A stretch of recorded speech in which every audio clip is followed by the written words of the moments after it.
Assalamualaikum warahmatullahi wabarakatuh. Orang yang paling mengetahui karakter dan perbuatan kita adalah diri kita sendiri. Jika kita mengevaluasi diri dengan objektif, akan didapatkan banyak kekurangan dan kesalahan tentunya. Orang yang beruntung adalah orang yang mengenali dengan baik kekurangan dirinya, lantas sibuk memperbaiki diri. Orang yang paling banyak kesalahannya adalah orang yang paling banyak memikirkan, mencari, dan mengamati, kemudian membicarakan kekurangan-kekurangan orang lain. Setelah itu, dia lupa serta pura-pura tidak tahu dengan kekurangan diri sendiri. Jiwa yang tidak berkualitas berupaya menutupi kekurangan diri sendiri dengan membicarakan dan menonjolkan kekurangan orang lain. Sedangkan jiwa yang berkualitas akan sibuk dengan kekurangan dirinya sendiri dan memperbaikinya, dan juga memberikan apresiasi semua orang yang melakukan karya yang bermanfaat. Jiwa yang unggul menyadari bahwa semua orang itu memiliki kekurangan termasuk dirinya, sebagaimana dirinya memiliki mata dan lisan untuk membicarakan kekurangan orang lain. Orang lain juga memiliki mata dan lisan yang bisa digunakan untuk melihat dan membicarakan kekurangan dirinya. Jika kita ingin menjadi orang yang bijaksana, jangan kita berpikir bahwa kita bebas dari aib dan kekurangan. Kita harus sibuk memperhatikan aib kita dan melupakan aib orang lain. Biasanya, manusia cenderung memperhatikan aib orang lain dan melupakan aib dirinya sendiri. Hendaklah kita menjauhkan diri dari mencari-cari aib dan kesalahan orang lain, lalu membeberkannya kepada orang lain atau banyak. Allah Subhanahu wa Ta'ala berfirman, dan janganlah kamu mencari-cari kesalahan orang lain. Quran Surat Al-Hujurat ayat 12. Rasulullah Shallallahu Alaihi Wasallam bersabda, hati-hatilah kalian terhadap prasangka, karena sesungguhnya prasangka itu merupakan perkataan yang paling dusta. Dan janganlah kalian saling intai-mengintai, dan janganlah kalian saling berprasangka, dan janganlah kalian saling bersaing, dan jangan pulalah kalian saling dengki-mendengki, dan janganlah kalian saling benci-membenci, serta janganlah kalian saling jerumus-menjerumuskan. Dan jadilah kalian sebagai hamba-hamba Allah yang bersaudara. Hadis riwayat Bukhari dan Muslim melalui Abu Hurairah radhiyallahu anhu.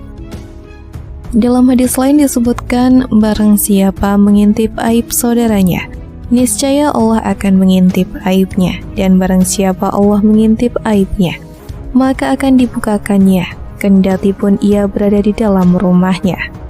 Dan juga dalam hadis yang lain dinyatakan, barang siapa menutup aib seorang muslim, niscaya Allah akan menutup aibnya di dunia dan akhirat. Orang yang gemar mencari-cari aib orang lain, menceritakan kejahatan, dan membeberkan keburukannya adalah orang munafik yang terkutuk. Seharusnya jika kita melihat keburukan orang lain sesama muslim, kita berusaha menutupinya seraya menasehatinya secara rahasia, penuh kelembutan dan belas kasih. Rasulullah Shallallahu Alaihi Wasallam telah bersabda, apabila engkau hendak menyebut aib-aib orang lain, maka ingatlah aib-aib dirimu sendiri. Hadis riwayat Ar-Rafi'i. Hadis ini menganjurkan kita agar tidak mengingat-ingat atau menyebut-nyebut aib orang lain.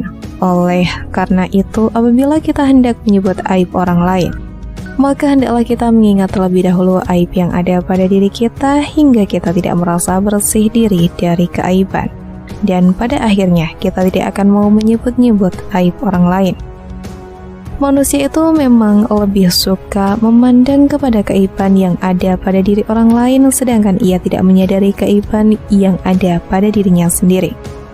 Rasulullah Shallallahu Alaihi Wasallam bersabda, seseorang di antara kalian melihat kotoran yang terdapat pada mata saudaranya, tetapi ia lupa akan kotoran yang terdapat pada matanya sendiri.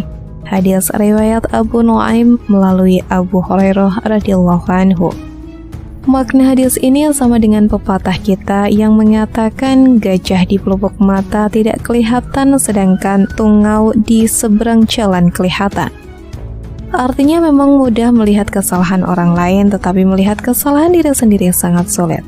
Untuk menghindari hal itu, hadis ini memberikan terapinya, yaitu dengan merujuk kepada diri sendiri agar kita tidak dicela oleh hadis ini.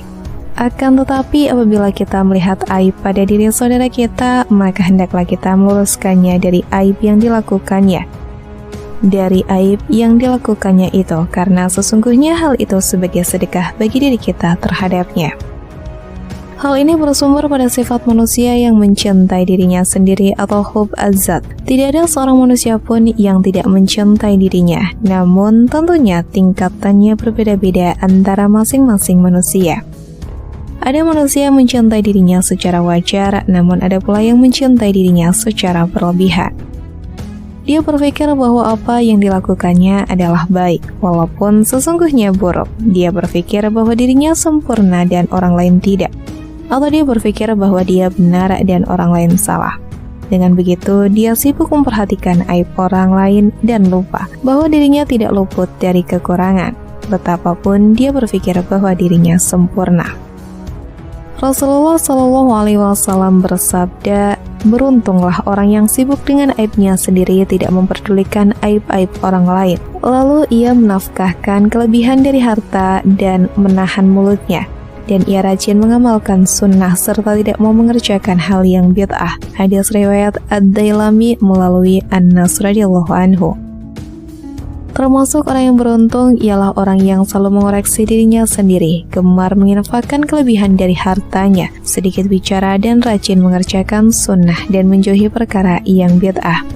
Juga dalam hadis yang lain beliau telah bersabda, apabila Allah mengkehendaki kebaikan bagi seorang hamba, maka ia membuatnya memahami agama dan membuatnya berzuhud terhadap dunia. Lalu dia memperlihatkan kepadanya aib-aib dirinya. Hadis riwayat Baihaqi melalui Anas radhiyallahu anhu. Bila mana Allah mengkehendaki kebaikan bagi seorang hambanya, niscaya Allah memberinya petunjuk untuk dapat memahami agama. Karena agama akan membawanya kepada kebaikan di dunia dan akhirat. Dan niscaya Allah menjadikannya sebagai orang yang berzuhud terhadap duniawi. Karena dunia itu pasti lenyap, sedangkan pahala amal soleh tetap kekal di sisinya. Hal ini tidaklah heran mengingat pemahaman agamanya yang mendalam sehingga harta duniawi menurut pandangannya tiada artinya dibandingkan dengan pahala ukhrawi. Bila Allah memberikan rezeki yang banyak, ia sampai kepada tingkatan zahid. Niscaya ia akan dapat melihat aib, kekurangan-kekurangan yang ada pada dirinya. Lalu ia segera bertaubat dan memperbaiki dirinya. Dalam hadis yang lain juga beliau bersabda, apabila Allah mengkehendaki kebaikan terhadap seorang hamba, maka dia menjadikan kekayaannya berada pada dirinya sendiri, dan takwanya berada dalam kalbunya. Dan apabila Allah mengkehendaki keburukan terhadap seorang hamba, maka dia menjadikan kefakirannya berada di hadapan matanya. Hadis riwayat Hakim melalui Abu Hurairah radhiyallahu anhu. Orang yang paling berakal adalah orang yang memperhatikan aib dirinya dan buta dari aib orang lain. Wallahu a'lam bishawab. Wassalamualaikum warahmatullahi wabarakatuh.